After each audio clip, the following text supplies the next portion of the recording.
Biblio de Fatim, votre émission littéraire africaine, pour l'Afrique et pour toi. Hello la team BDF, j'espère que vous allez bien. Je suis hyper ravie, comme d'hab, de vous retrouver pour ce nouvel épisode de notre émission littéraire africaine préférée, la Biblio de Fatim. Et si vous suivez l'émission depuis le début, vous en connaissez certainement le principe qui est de faire chaque interview dans un lieu différent. Et devinez où on est aujourd'hui?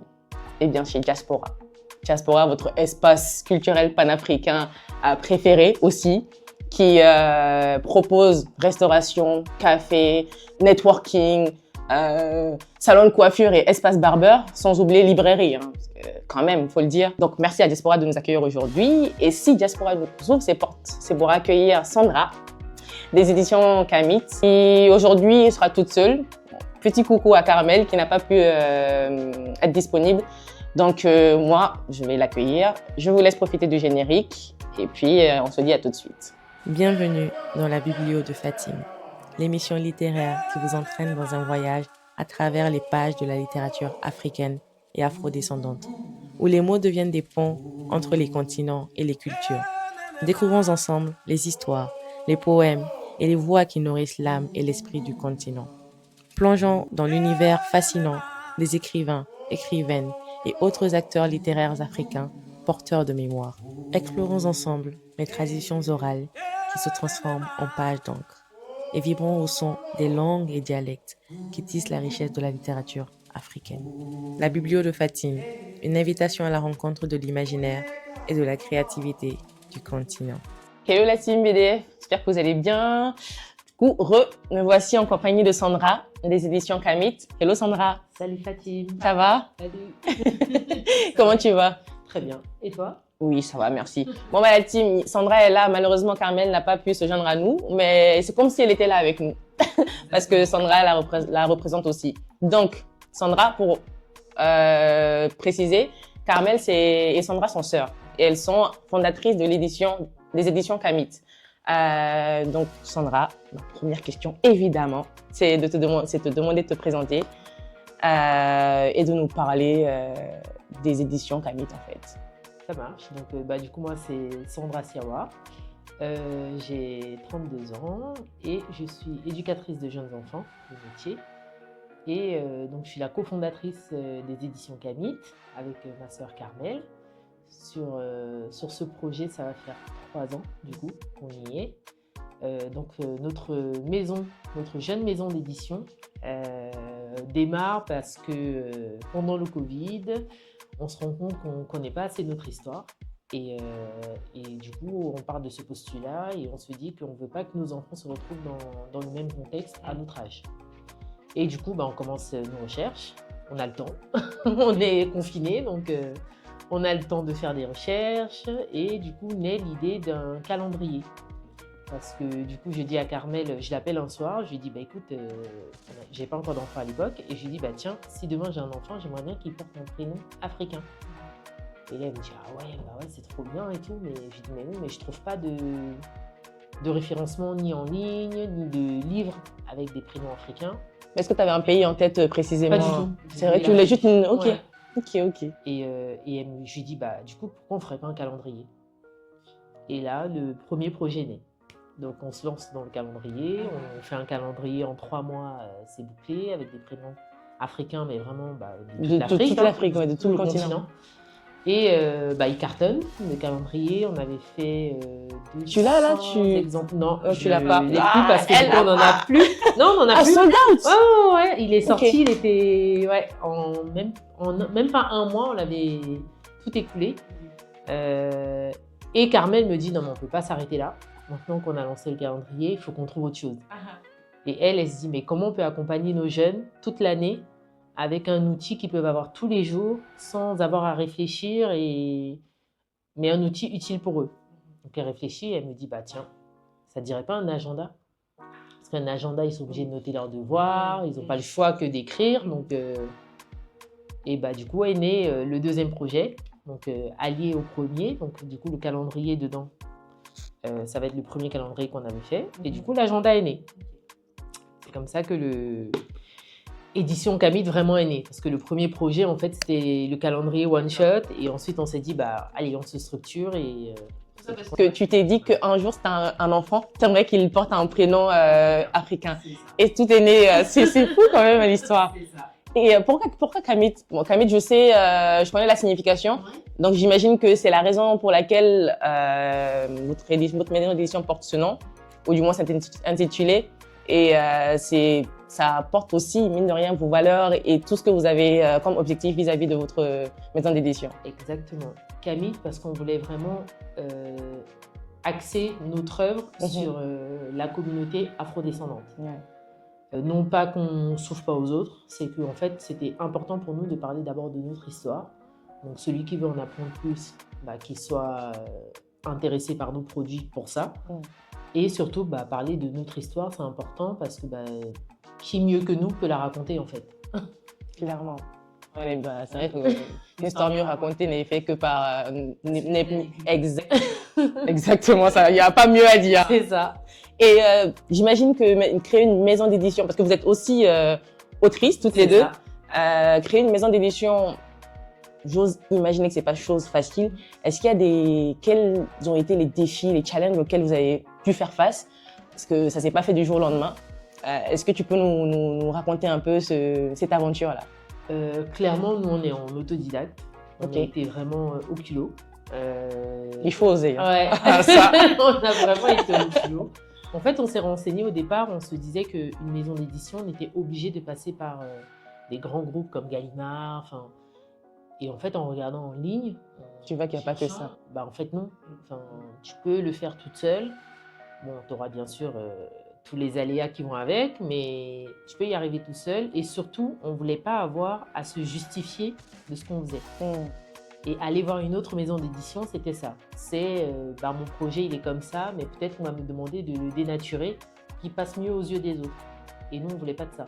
On ne voulait pas avoir à se justifier, on ne voulait pas avoir à dire, ça, on fait pour telle raison. Non. Du coup, on s'est dit, autant créer la nôtre, on y va, et au moins, on saura que il n'y aura pas de barrière de ce côté-là. Et ça fait vraiment un gros poids, au moins. Et surtout, on ne sera pas limité dans notre créativité. Exactement. Parce que c'est votre maison d'édition, vous faites ce que vous voulez. Exactement. En fait. Pas de barrière, pas de restriction. C'est exactement ça. C'est notre ligne de conduite et on y va. Quoi. Top. J'adore. C'est des femmes entreprenantes et engagées. Elles y sont allées, elles ont eu du culot, elles ont osé et ça paye aujourd'hui. Et justement, je rappelais il y a quelques secondes que vous étiez aussi autrice et tu as mentionné que le deuxième projet c'était l'agenda. J'imagine que le troisième c'était votre roman illustré, Retour dans le passé. En fait, le troisième c'est même le cahier de texte. Ok. Que tu as aussi. Donc là, il y a l'agenda qui est comme ça. Il y a le cahier de texte, du coup, pour les plus petits. Parce qu'en Ils sont trop mignons. Parce qu'avec l'agenda, donc c'est plutôt pour des ados à partir de 10 ans.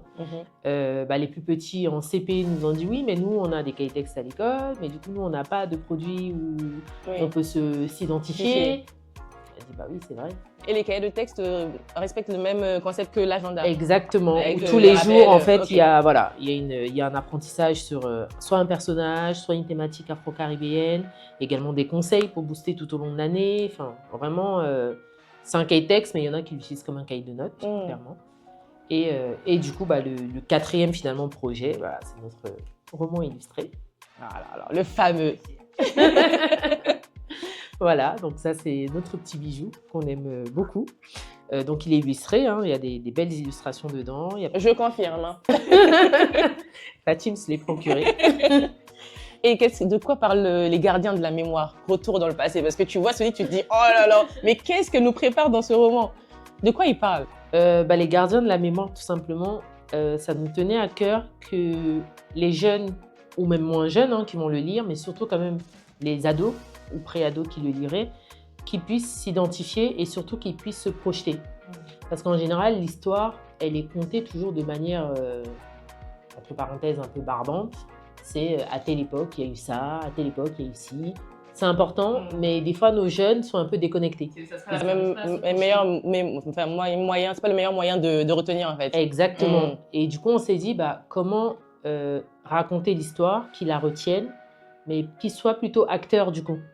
Donc l'idée du coup déjà de 2 ados, c'était ça aussi pour nous, c'était important. Donc nos héros c'est Madi et Yara sa sœur, donc 2 adolescents qui vivent à notre époque, donc en 2023, qui Du moins, au moment de la publication, oui. au moment de la publication, mais qui vivent quand même du coup dans notre ère en fait. Ils ne sont pas en 1990. Et ces deux adolescents-là se questionnent beaucoup sur leur vie parce qu'ils ont une maman très engagée, donc qui passe son temps à leur ressasser l'histoire justement de ses ancêtres, les coutumes qui a lieu traditionnelles dans sa culture. Et pour elle, c'est important que ses enfants aient ces valeurs-là en grandissant. Eux sont ados, donc ils se disent que bah oui, maman, c'est bon, tu passes ton temps à nous rabâcher les mêmes histoires. Il y a un moment, on a compris qu'on est des privilégiés. Mais en même temps, vous, nos parents, vous êtes quand même là pour ça. C'est-à-dire que vous devez subvenir à nos besoins, c'est aussi votre devoir. Elle dit oui, c'est notre devoir, mais c'est pas une obligation. Et au-delà de ça, en fait, il y a d'autres enfants qui n'ont pas ce privilège-là. Et en fait, lors d'un dîner de famille, ils ont cette discussion-là. Et le temps d'une nuit, parce qu'ils vont se coucher, les deux ados, ils vont remonter dans le temps. Et en fait, ils vont se retrouver à différentes pentes du passé, donc du plus récent au plus ancien. Et plus ils remontent dans le temps, plus ils perdent de leurs privilèges. Donc, par exemple, dans le premier chapitre, la jeune fille qui est fan comment ça s'appelle, qui est fan de mode, se retrouve à la Fashion Week de Lagos. Donc, du coup, on allie vraiment fiction et réalité. Où là, du coup, elle va se retrouver face au mannequin Winnie Harlow, qui est atteinte de vitiligo. Et donc, ça va sensibiliser à cette maladie, à l'acceptation de l'autre, la différence. Et surtout au fait de ne pas, à l'abnégation en fait, de ne pas abandonner au moindre échec.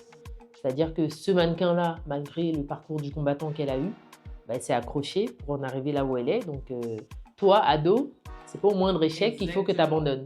Et même nous, adultes, hein, clairement, des fois, on peut vite baisser les bras.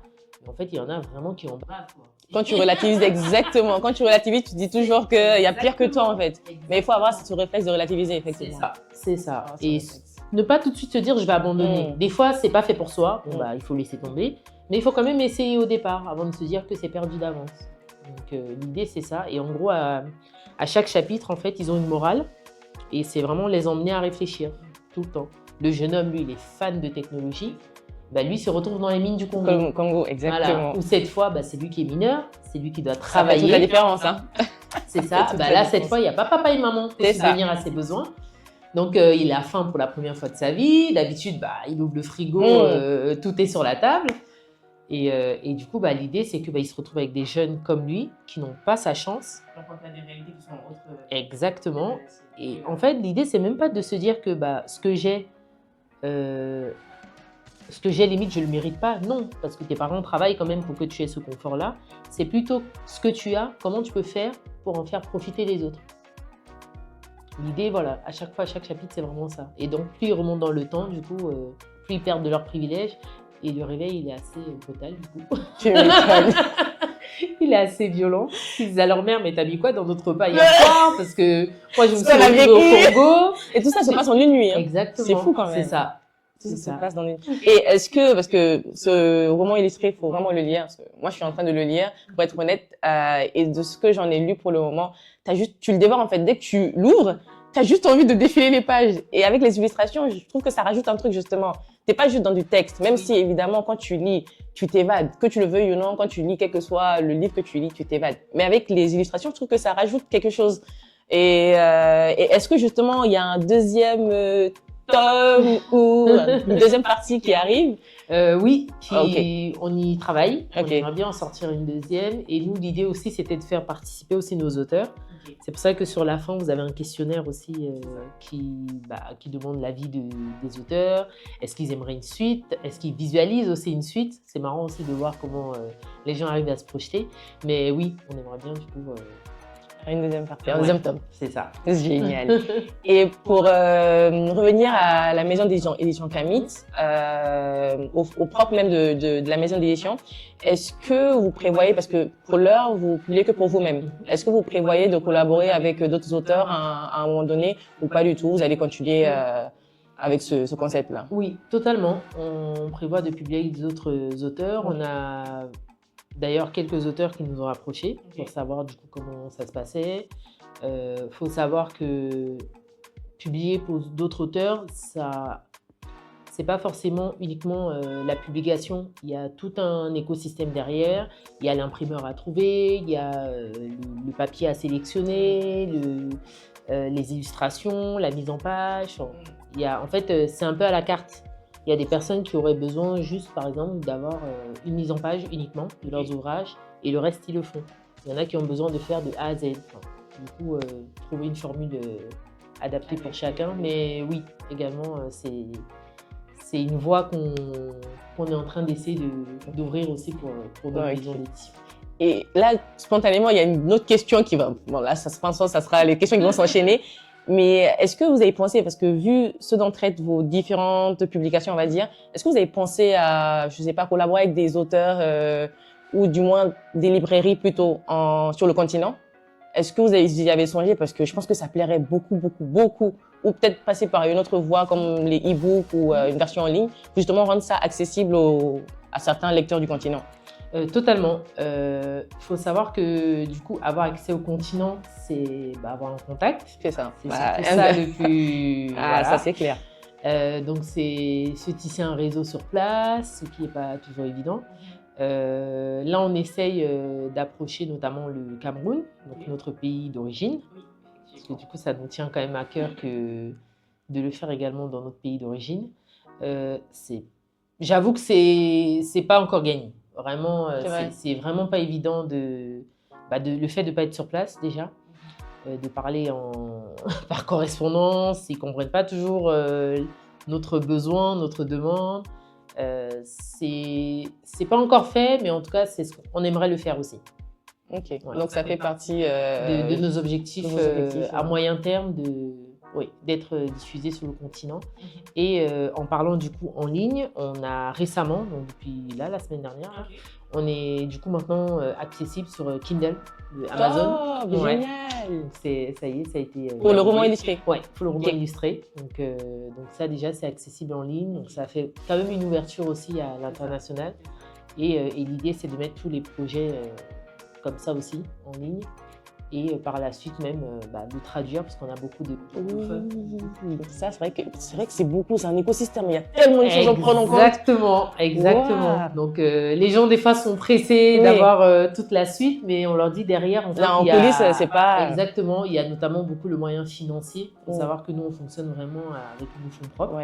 Donc du coup, c'est pas toujours évident d'arriver à pallier avec les deux, mais on s'accroche. Non, il faut d'autant plus que ce que vous faites, c'est pour la bonne cause. Donc, je pense qu'à un moment donné, si les gens le comprennent et que le soutien, clairement, quand tu soutiens un auteur, c'est via ses œuvres, c'est en achetant ses œuvres, en faisant ça, on va dire ça, en le valorisant de cette manière-là. Donc, je pense que oui, il n'y a pas de raison. Parce que moi, j'y crois. J'y crois fermement. Et au niveau des illustrateurs, parce que là, les illustrations, vous les faites vous-même ou vous faites appel à deux auteurs? Alors, on a essayé nous-mêmes. Voilà, faut savoir qu'une maison d'édition, on s'est dit on peut tout faire nous-mêmes. Il y a un moment, il y a des métiers, chacun son métier. On a essayé de dessiner, voilà. Ouais. On s'est vite rendu compte que non, c'est un taf à part entière. Donc nous, on a pris un illustrateur, un jeune illustrateur camerounais, avec qui on travaille du coup par correspondance depuis. Ça valorise le pays. Exactement. Depuis plusieurs années, il est très talentueux. De toute façon, ça se voit dans ses illustrations. Et c'est ça aussi. On essaie aussi de faire travailler aussi des personnes sur le continent. Ça nous tient vraiment à cœur d'avoir des collaborateurs sur le continent pour bosser avec nous. Ce qui n'est pas toujours évident aussi, c'est pareil par rapport à leurs conditions sur place, les contraintes qu'ils peuvent avoir. C'est tout bête, les coupures d'électricité. Le truc, toi, t'es à fond dedans et il n'a plus d'électricité pendant 2 jours. Je fais, Mais du coup, il est au Cameroun. Ah, il est au Cameroun. Oui, j'ai travaille pas percuté. Vraiment en correspondance. Et ça, c'est facile de faire ça. Enfin, non, je veux dire, non, c'est vraiment pas simple. Non, hormis les aléas et comme tu dis du pays. Ouais. Est-ce que l'échange arrive à être fluide? Ok, top. Complètement. Parce que je me dis que parce que vous avez commencé à collaborer vraiment à distance. Ouais. Vous vous êtes jamais vus. Ouais, on s'est jamais vus. C'est fou ça quand même. Et vraiment, ça a matché et franchement, ça le fait, quoi. La preuve, c'est que on a un produit fini. Oui, avec un beau produit fini. Un beau produit fini. Donc, c'est possible. Faut s'accrocher, mais c'est possible. Et comment il s'appelle cet illustrateur? Eddy. Eddy, juste pour faire un coucou à les studios Eddy. Idan. Les studios exactement. Eden. Ouais. Ok, top. Et bah, encore une fois, coucou Edith. Et là, à ce stade, tu m'as parlé de beaucoup de projets en cours. Du coup, pour englober ça dans une question, comment concrètement vous voyez l'avenir, Carmel et toi, pardon, voyez l'avenir des éditions Kamit? Qu'est-ce que là, à court moyen terme, pour englober tout ça en quelques mots, comment vous voyez tout ça se faire, pour se mettre en place? L'avenir d'édition Kamit, ce serait donc déjà s'élargir au niveau de notre public, donc essayer de toucher également des anglophones, parce que du coup c'est très demandé, et surtout au niveau local, on va dire, donc au niveau de l'Europe, et surtout de la France, parce que du coup c'est quand même le pays où on vit, c'est concurrencer Pronote, parce qu'il y a un nouvel acteur, parce que du coup nos agendas, clairement les jeunes nous disent qu'ils sont top, mais en fait ils ne s'en servent plus comme agenda, parce qu'ils ont Pronote pour noter leurs devoirs. Donc, édition Kamit, on se met à la page. Exactement, donc en avant pour le monde du numérique. Donc, ça va être vraiment ces axes-là qu'il faut qu'on développe et du coup, axer plus sur nos partenaires aussi. Donc, développer du coup au niveau des librairies pour avoir vraiment une plus grande diffusion. Et bien sûr, continuer de produire d'autres ouvrages pour nos jeunes et nos jeunes adultes. Hein. C'est important, c'est vrai qu'on est là aussi. Hein. Il n'y en a pas que pour vous les ados. Hein. Exactement. Eh bien, top. Du coup, Sandra, pour terminer cette interview que j'ai eu plaisir à faire, quel conseil donneriez-vous, Carmel et toi, à de jeunes femmes pareilles qui aspiraient à entreprendre ce même parcours, ce même chemin que vous, à se lancer dans l'entrepreneuriat, dans la création potentielle d'une maison d'édition et se lancer en même temps dans l'auto-édition? Donc, quels seraient ces conseils-là? Premièrement, je dirais qu'il faut se lancer. Parce qu'en fait, des fois, on veut le projet parfait. Je ne pense pas qu'il existe. Il faut essayer. Il faut tester, il faut se lancer et voir ce que ça donne. Et surtout, il y a de la place pour tout le monde. C'est-à-dire que ce n'est pas parce que je vois qu'il y en a de plus en plus qui le font que ça va moins marcher. Non. Je pense qu'on est toutes uniques. On a toute notre manière de raconter l'histoire. C'est comme là, notre livre, remonté dans le temps. Il y a d'autres qui pourraient le faire encore différemment. Enfin, donc clairement, pour moi, il y a de la place pour tout le monde. Il faut se faire confiance et y aller. Quand on a une idée, il faut foncer.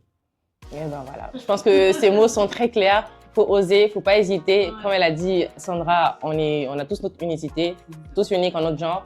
C'est pas parce que ça n'a pas marché pour moi que ça ne marchera pas pour toi. Donc, lance-toi. Et il me vient envie de poser une autre petite question pour vraiment terminer. Vu que vos publications visent des ados, pour ceux qui sont encore hésitants ou pour une ou plusieurs raisons ne voudraient pas lire ou ne sont pas attirés par la lecture, quel conseil ou quelle source de motivation, quel conseil pour les puncher tu pourrais leur donner? Je dirais de lire des choses qui te plaisent en fait, qui te plaisent. C'est important de commencer par ça pour moi. Il faut que tu as un sujet qui te parle, commence par là. Ne pas prendre un ouvrage pour prendre un ouvrage. Tiens, j'aime bien l'automobile par exemple. Tiens, commence par des magazines. C'est pas toujours forcément un roman ou tiens, t'aimes les BD. Pourquoi pas? Une BD, c'est toujours de la lecture. Faut pas se limiter. J'aime pas le livre. Maintenant, tu as l'outil numérique. Tu peux lire sur des tablettes. Enfin, il y a plein de manières de lire. Donc. Merci pour tes mots, Sandra. Merci pour cette interview. Merci d'avoir pensé à nous. Avec grand plaisir. Je t'ai dit, cette émission, elle est à votre service. Elle est au service de tous les auteurs afro-descendants africains. Et cet espace, il est pour vous en fait. Privilégié, j'espère. En tout cas, vous vous sentez privilégié quand vous venez ici. Totalement. Totalement. Et donc, merci beaucoup. Merci à vous qui nous suivez. Et nous, je ne sais pas vous, mais en tout cas, nous, on va aller prendre un bon verre de bissap ou de gingembre, parce qu'on est chez Diaspora quand même, pour se désaltérer. Donc, je vous dis à très bientôt pour la prochaine vidéo et le prochain épisode.